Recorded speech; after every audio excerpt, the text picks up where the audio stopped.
go talk about these books. I need to get new batteries. They're dying. Sunlight dances on the balcony. Alright, are we ready to go over every single book that I've read so far this year? Let's do it. Hello everybody, welcome back to Diary of Fiction. I'm so excited to be back and to be filming another sit-down video. It's been quite a long time and I feel like I also took a little bit of a YouTube break, but now we're back and we're back with so much energy and ready to film videos and talk about books. And in this video I wanted to talk about every single book that I've read so far this year. So we're gonna start with my most recent read and go backwards until my first read of the year in January. And I'm really excited because during these last couple of weeks I've read a few great books that I haven't had a chance to talk to you about. I have been sort of updating my Goodreads. I also created a Fable account though. I'll link it down below if you guys want to follow me on there. I love the stats and how they look. It's like very cute. I'm updating that as well. But yeah, I'm excited to go over all of these books. We have a range of different genres and formats as well. So yeah, what else was I gonna say? I'm drinking my matcha as always. This time I made it with vanilla syrup, although my latest obsession I would say would be to make matcha with honey and cinnamon in it. I highly recommend.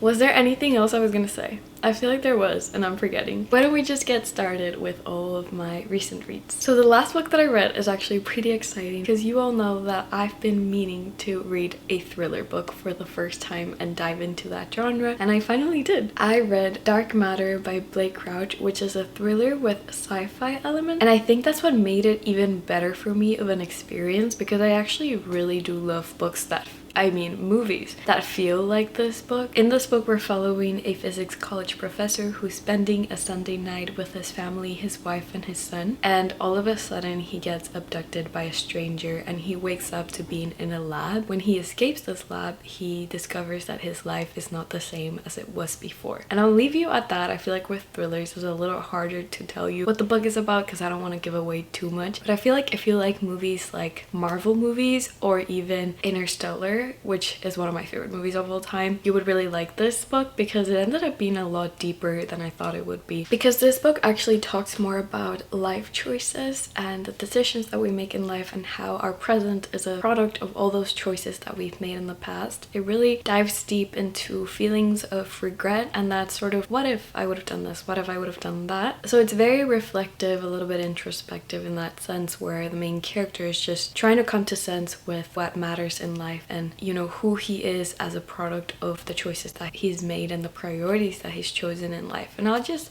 leave you at that. I think you'll definitely understand more once you get into the book, but the writing in this book is very simple, very straightforward and not flowery at all by any means, and so I think that's what made this book really easy to get into and perfect to get out of a reading slump, which I was in recently. So when I read this book is when I feel like I came out, or I was starting to come out of that reading slump, because this was super easy to read, super easy to get into. It wasn't my favorite writing. I didn't love the main character, but the whole concept of it, the plot twist and everything, I loved it. I am excited to read more thrillers in the future. This is gonna be a bit of a long video. I already see that coming.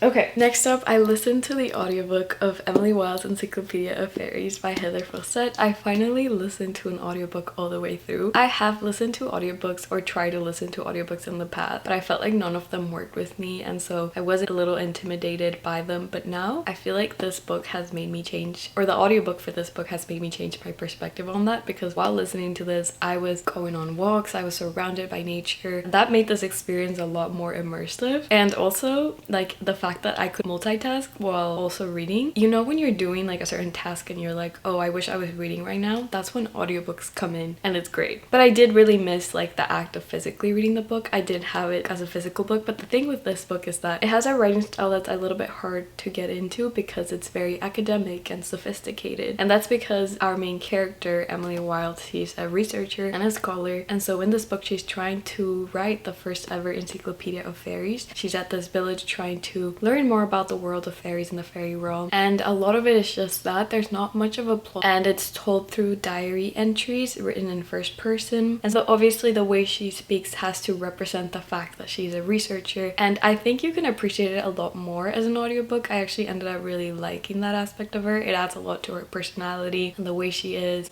She's definitely a character that I love very much, because as opposed to other characters that I've read, she's more introverted and she's not the best at talking to other people sometimes. She doesn't really know how to. She prefers to be by herself with her book and her dog Shadow. And so in that sense, I feel like she's one of the most relatable characters I've read. Obviously, she's also very smart and passionate about this encyclopedia, and she can't help but care about this world. There's also another character, Bumblebee, who is her sort of like an academic rival. She doesn't really wanna have him involved in her encyclopedia. She wants to make a name for herself, which I love very much. But she finds out that Bumblebee has a talent for talking to people and getting information out of them. So she needs that skill. So that's sort of how they complement each other. And there is a romance going on. And I thought this was just so sweet. Such a unique story. It's definitely magical and charming. And if you were somebody who grew up loving like Tinkerbell or even like Chronicles of Spiderwick, I feel like you would really like this. And also if you read The Cruel Prince and you like that description of the fairy world in that, you would really like this, because this is a cozy fantasy and my first ever cozy fantasy. And so to me that meant that this book was going to be very happy and cute and comforting, but there's actually some dark elements that the author incorporated when it came to the fairy world. So I did really like that contrast between that, and I felt like it added a lot to the story. Also, it's very obviously atmospheric. A lot of the times we're just following Emily Wilde doing her research, but it's so comforting. It's just comforting. And the audiobook, again, is perfect for going on walks, especially if you're surrounded by nature. If you've tried to read this book in the past but you couldn't get into it because of the writing style, I highly recommend the audiobook, and I will be picking up the second book. I'm really excited. Next up, we have two library books that I borrowed as a physical copy. We have Piranesi by Susanna Clarke. I did eventually read both books that I got, and I did my little library haul, which I'm really proud of, because sometimes when I get library books, I sometimes read them, sometimes I don't. But I'm really glad that I got through both of these. This book is one of the books that I wanted to read. It was like in my top books that I wanted to read this year, and I am really happy to say that I read it. I think, however, I did not read it at the right time. I don't know if it was the book or the time that I read it, but I just didn't absolutely love it as much as I wanted to. I know this is one of those books that people say you should not know anything about it before diving in, so I won't tell you the synopsis of the book. I'll just tell you how I felt. I was expecting for this book to be a little bit more, I guess, hopeful, and I think it ended up being a little bit more dark.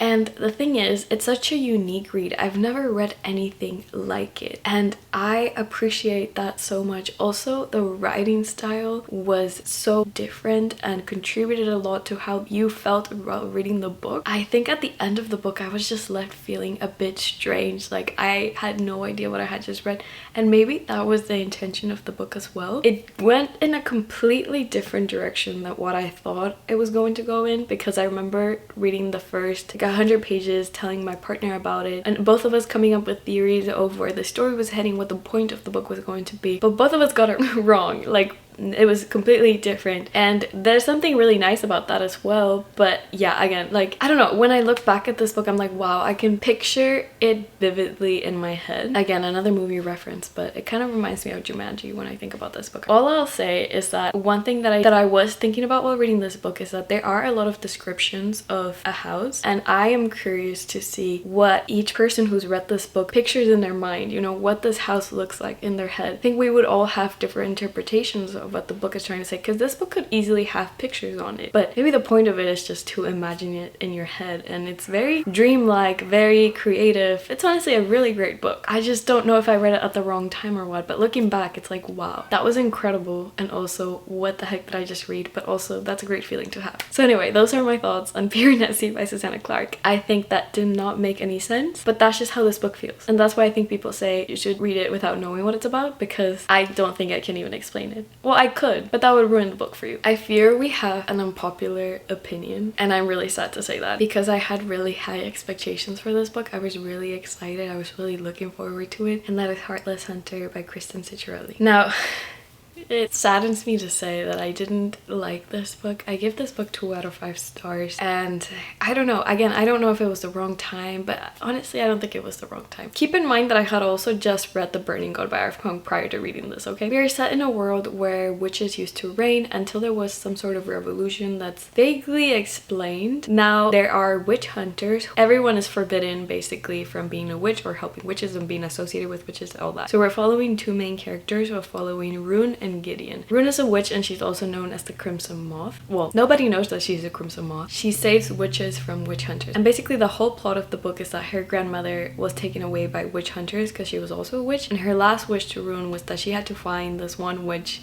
I don't know how many times I said witch, but there's one witch called Seraphine. And so the entire book is just Rune trying to find Seraphine. And then we have Gideon, who is the leader of the witch hunters, who is trying to find out who the Crimson Moth is, and he is suspicious about Rune. So that's sort of how they start interacting with one another, because she wants to get information on Seraphine's whereabouts, and he wants to find out who the Crimson Moth is. So that sounds like a great premise, a lot of potential, but I feel like ultimately the story, the world building, even though it was really simple and easy to read, and I feel like that was what I was looking for. At the moment, I was looking for a more lighthearted read, a lighthearted fantasy. It still felt more surface level than I would have loved for it to be, especially the world building. The magic system was kind of interesting because basically these witches are able to cast spells through the use of blood. The setting was also great. Our main character Rune had a horse, and that's how she would go around. She's also part of the like socialite, the high society part of this world. The one thing that I could not look past in this book and I did not like was the romance, and this is a romantasy, so that's why I didn't enjoy it. It's sold as an enemies to lovers, but there is a love triangle between Gideon and Gideon's brother Alex, who is also Rune's best friend. Alex is obviously in this complicated position where he knows that Rune's a witch, but he also knows that his brother is a witch hunter, so he's kind of in the middle. But he has a crush on Rune. He's the best friend who has a crush on the main character. We all know that. Rune is the only one who doesn't seem to know, which again, it's YA, so I'm like, okay, I can look past that. The thing is that whenever Rune would talk about Alex, she would always mention how loyal he was to her, how much he cared about her, and how he was her safe space all the time. And most of their friendship was just that, it being told to you, not really shown. There's like one scene that was shown to you, but it wasn't enough to sell me this friendship, because from my perspective and what I would actually see was that Alex was helping Rune, but only for his own benefit. There was even one time when he straight up told Rune, I'm only gonna help you, but we have to move out of this place because it's too dangerous for you, and you have to come live with me for 1 month, but it has to be 1 month. And it just felt very manipulative, a little bit controlling, because obviously it's not that he wants to protect her,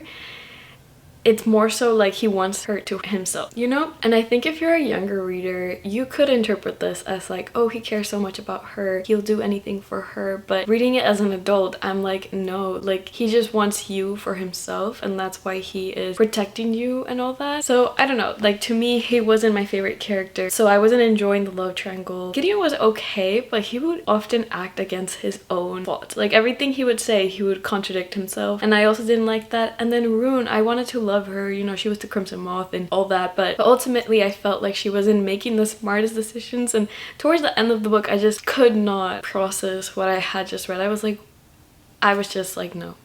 No, especially with my feelings towards everything that it was just building up, and then at the end of it I was just like no. So anyway, I think I was more angry at the book by the end of it than I was sad. So I'm really sorry if this is one of your favorite books. It just wasn't for me. If you have any other romantasy book recommendations, I will happily accept them, because yeah, this is a young adult book also. And in the back in the blurb it said it was like more steamy, cat and mouse. And I feel like, you know, usually in young adult books that I've read before that have romance in them, there's a lot more angst and there's a lot more yearning, and sometimes I like that in young adult books, and that's why I go to young adult books. But this one felt like it was trying to be more like an adult book. The 2 main characters, their love was so rushed and so fast. They only had a few interactions and things would just escalate really quickly between them, and I just didn't love that. I prefer more of a build-up, more of a foundation. There was no substance to their romance, and you know, there was cute banter between them, but not enough for me to root for their romance.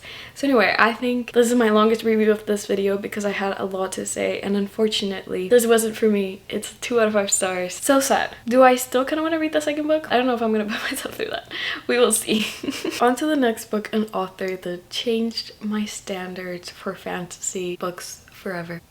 The Burning God by R.F. Kuang. The last and final book in the Poppy War trilogy, which consists of The Poppy War, The Dragon Republic, and finally The Burning God. These are some of my first, if not, yeah, I think it's my first ever adult fantasy trilogy that I've ever completed, so I'm really proud of that. I obviously can't go too in-depth about this book because that would be spoilery, but I will give you a brief synopsis on The Poppy War and also let you know that I did film my reaction to reading the last few pages of this book, but I actually cut out me sobbing because you did not want to see that. I watched a few interviews that R.F. Kuang did about this book and the why she chose the ending that she chose, you know, her perspective on fantasy, and honestly, I love her very much. I'm like, one of the things that stuck with me and something that she does throughout this entire trilogy is that she always takes into account consequences. So for example, she mentioned in an interview that sometimes she will come across a fantasy book where at the end there will be like the big fight or the big war that's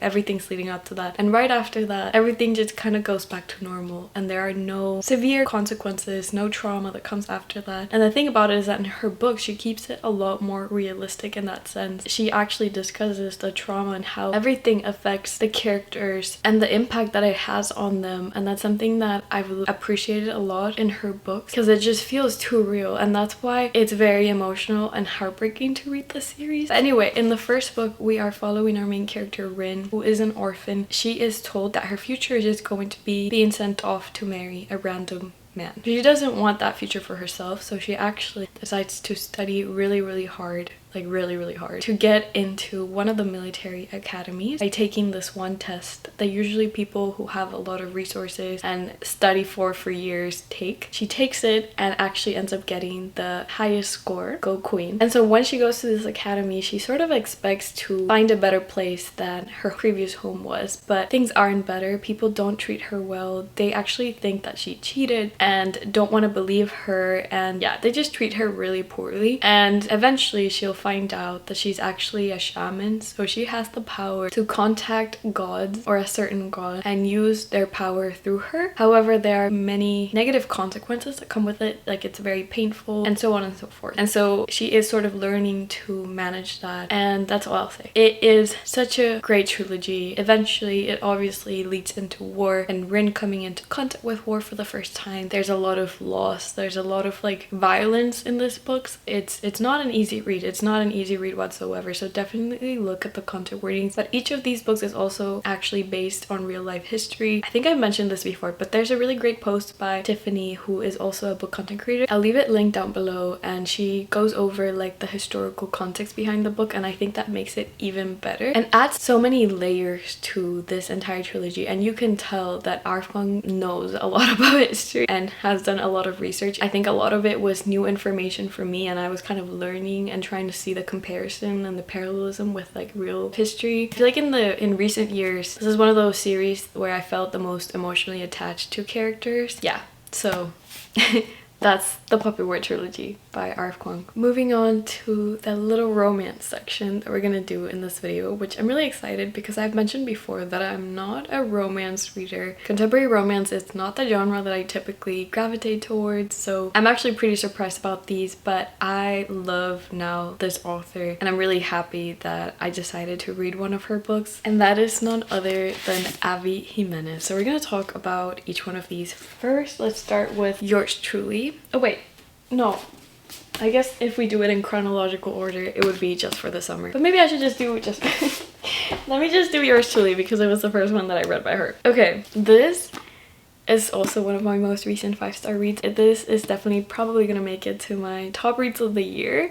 I loved it that much. I loved it so much that I actually finished it and wanted to reread it. That's how great this book was, and I feel like it was a hug to the heart. It made me smile. I was actually like physically smiling while reading this book. And as someone who is not typically a romance reader, I feel like that says a lot about this book, just because, okay, now I'm scared to hype it up too much and for that to ruin it for you, but I feel like Avi Jimenez is hyped up enough where I feel like I can say these things. But whenever I find a book that I'm obsessed with, like I feel like I need to tell you like this is beautiful. And if you're like me and you don't read a lot of romance, I think I would suggest this if you're ever looking for something to make you happy, but also cry a little bit. Basically, we are following two ER doctors, although they don't spend that much time in the hospital, but there is a little bit of that in the beginning. Brianna and Jacob, and we get both of their perspectives. And usually for the love interest, the guy love interest, I sometimes will find their perspective a little bit cringy. In this one, Jacob actually has anxiety and he actually journals to help his anxiety, and he currently just broke up with his girlfriend because his girlfriend actually went on to date his brother.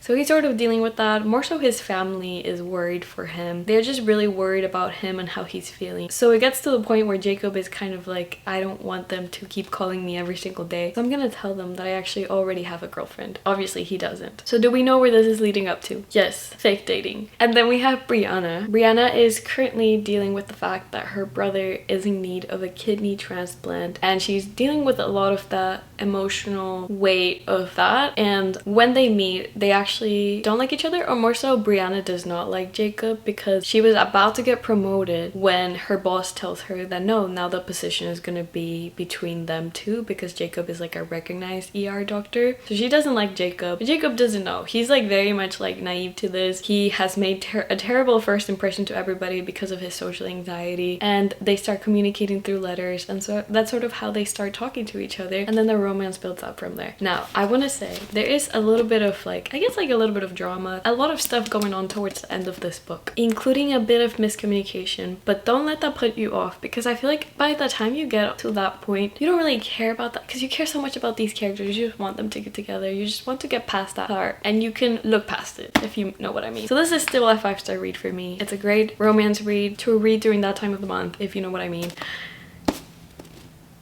Pick up Yours Truly by Abby Jimenez. I absolutely love this book, and I need to go back and reread it and keep annotating it because I feel like I didn't annotate it as much. I ended up reading this book in a day and I was crying by the end of it. It made me feel all the emotions, like happy, and then I went to crying, and then I went to happy again, and then happy tears and sad tears, and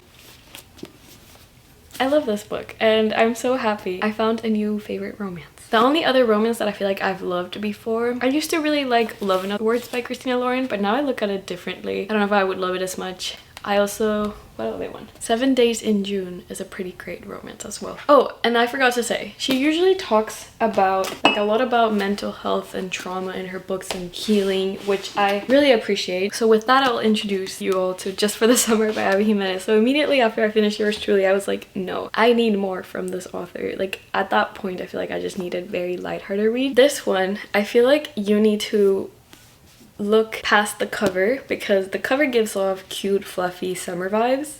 That's not what this is. Also, the synopsis in the back also makes you feel like it's gonna be a cute and fluffy romance. Also not true.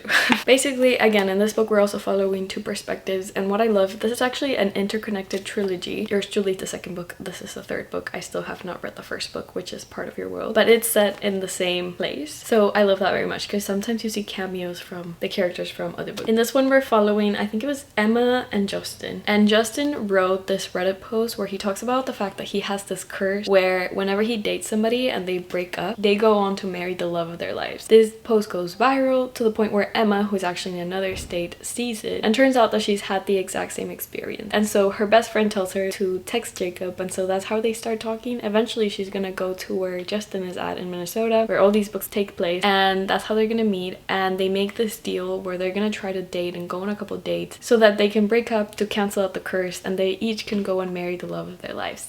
But we all know, you know, that they're gonna fall in love with each other. So that's what I was expecting from this book, just them going on like cute dates. But then we have our main character Emma's mother showing up, and her relationship with her mom has always been very, very complicated because her mom was always very distant. She would disappear on her. She wasn't very present in her life, so Emma had always had to grow up on her own. And so when her mom shows up, everything just gets very complicated because now she's dealing with all this trauma that she has from when she was a kid. A lot of the book is very, very emotional and more about that. At the same time, Justin is also processing the fact that he's going to have to take guardianship of his siblings. So they're both dealing with a lot, again, emotionally. They have a lot on their plates. And so it's hard to really focus on the romance because it just wasn't the main focus of the story. And by the end of the book, I actually read the Q&A at the end with Abby Jimenez, she mentioned how it was actually very hard for her to write the chemistry between Emma and Justin because of, you know, everything else she wanted to do with this novel. However, I do really appreciate what she was trying to do with the book. By the end of it, my perspective on the book changed completely because it went from, oh, it's going to be a cute and fluffy romance to, wait, this is a lot deeper than that. And I did really love that, except I think the way it was sold kind of ruined that for me, but by the end of it, I could appreciate it. So this was more of a 4.25 out of 5 stars. I wish I would have loved it as much, but because of the expectations that I had, I didn't. But now if you want to read this book, just know that, so you can go in with the right expectations. There was a beautiful metaphor in this book about being an island and how Emma would sometimes isolate herself in her island and like not let anyone get in there, and I really love the way that that was described. There was a lot of talk about like choosing empathy as well, but also learning to set boundaries. So I feel like there's a lot in this book that will stick with me after reading it. And again, it was a much more heavy read, but I still enjoyed it. I need to read Part of Your World by Abby Jimenez now. Next up we have Twilight by Stephanie Meyer, which I gave 3 out of 5 stars. I can finally say I've read Twilight. This book came out 20 years ago, which is insane that I actually unintentionally read it 20 years later. And I remember when it was coming out, I remember my friends, or one of my friends, being obsessed with the movies. I remember that era, but for some reason I was never a part of it. I never had the intention of picking up the book. Even though I do really love like supernatural romance, especially the TV shows that I grew up watching. I'm actually rewatching Vampire Diaries right now, and also Teen Wolf was another show that I absolutely love. So I wonder why I never just picked up this book, but I'm glad that I finally did. I know now what everyone talks about when they talk about Twilight. I feel like the comforting aspect about this book is that a lot of it is just Bella doing not much in her house.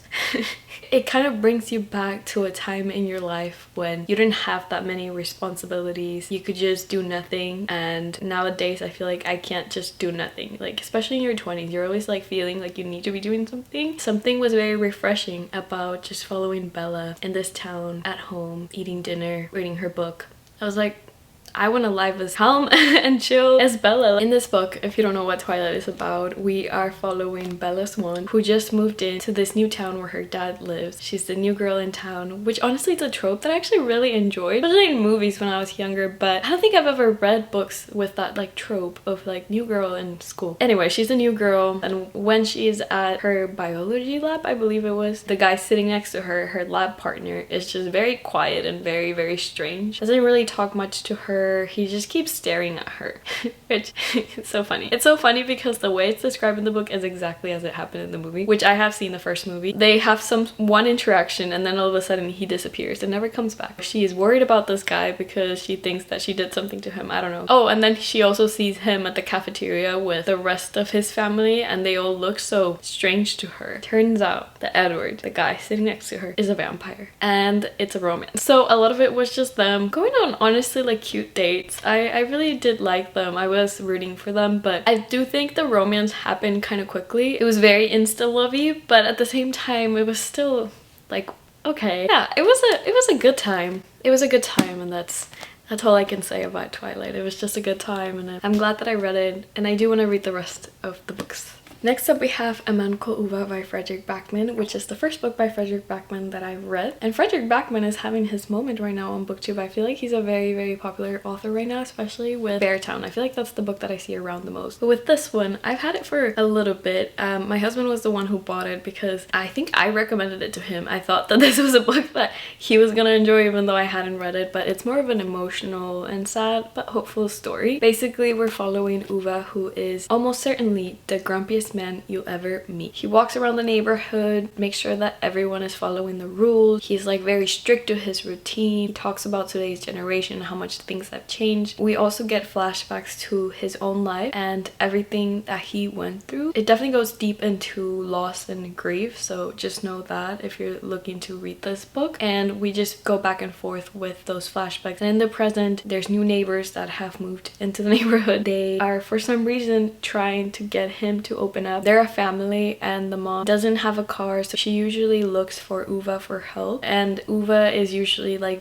you know, complains about it but does help her, and eventually in the book like he starts to slowly open up to love again, and I think that is very beautiful. It's just a book about community, neighbors, and love. It just leaves you with a very hopeful message. I think this book was written in a way that I could vividly imagine where the characters were standing, the way they were moving. It almost felt like a movie. It's funny because there are 2 movie adaptations for this book. So there is the original Swedish movie adaptation, and then there's the Netflix adaptation, and then there's the version of my own movie adaptation, because I feel like when I read this book, since I could vividly picture all of it in my head, I've already seen the entire movie in my head because of the comedic aspect, the humorous tone that it had, but also mixed with like seriousness. I think I understood what he was trying to do, and I feel like doing that through writing, beautiful. Even though this was translated, the tone remained there. It's such a great book. One of those life-changing books if you're looking for something to give you a different perspective in life, to make you appreciate the people around you and always be kind to others.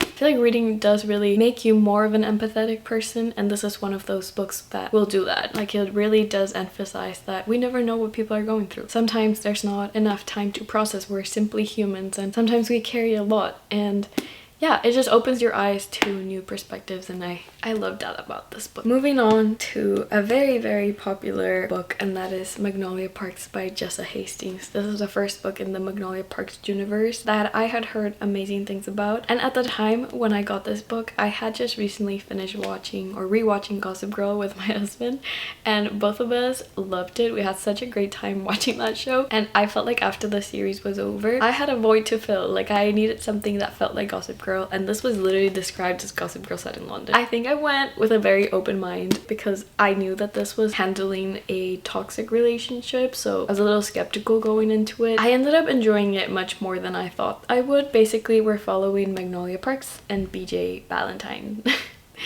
That name. BJ Valentine's perspectives, and they used to be sort of like the it couple. They are like part of the high society in London. They're very wealthy, and there's a lot of drama that comes with that. They broke up because BJ actually cheated on Magnolia. Now that they're broken up, they're still in the same friend group, so they keep coming back to each other, and they have this very like toxic dynamic, and they're not able to break this toxic cycle that they're in. And it's really painful to read, honestly, from Magnolia's perspective when she talks about how much BJ meant to her, how much she loved him. Sometimes I see this book in the romance section or romance table, and I don't think this is a romance. To me, it was more of a breakup book. Thing is, I do know that they are gonna end up being together. It's just sort of that's the point of the book, that they're toxic, but it's like Chuck and Blair and Gossip Girl, where eventually they're gonna come together at the end. But in this book particularly, I didn't see myself rooting for BJ. I could not stand his perspective. It got to a point where I like had to put the book down because I could not stand reading from his perspective and wanting to skip his chapters, but like you can't really skip the chapters, so it took me a little bit to finish this just because I kept not wanting to read from him. But again, Magnolia, she is the character that I really cared about. I really did like her. I felt like there was a very vulnerable side of her. That way that Jessa Hastings wrote her emotions, it was a lot more vulnerable than I thought it would be. She was aware of the situation, and